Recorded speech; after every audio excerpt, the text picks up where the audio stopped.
Your amygdala is in charge of your emotions. The amygdala is also the pharmacist of the brain. Whenever you have an emotional crisis, it is the amygdala that takes over the response, puts it in your blood system so you act. Your amygdala is in charge of your emotional memories. It stores your emotional memories. So the best of things that ever happened to you and the worst things that ever happened to you are in your amygdala.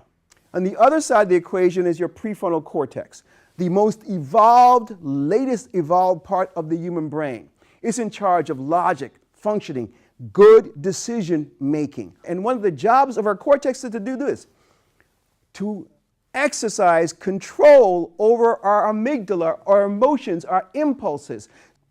Although we have the most advanced cortex than any other creature on the face of the earth, and our amygdala is small in comparison, it still has clout. You see, when we get emotionally overwhelmed, our amygdala secretes a hormone that temporarily cuts off interference from the cortex so it can create an action. What will the amygdala base our actions on? Well, currently, it's the best of things and the worst of things. But it's not equable, is it? Let's say this person grew up in a household where they didn't experience trauma. They had so many good experiences and values. This other person has been exposed to some of the most heinous traumas and abuse and neglect that anyone has ever seen. Both of these people are in front of me, and I stress them both. Their cortex gets cut off. Their amygdalas react. But this person in their amygdalas, guess what? They have values and they have behaviors that were taught from good experiences that still mitigates their emotional response, and probably the worst I see from them is some attitude.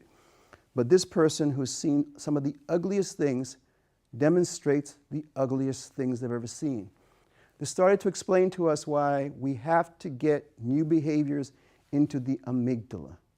The other thing we found out is that people who've been traumatized over and over again get a hypersensitive amygdala that tends to overreact quickly and even misinterpret benign help as aggression.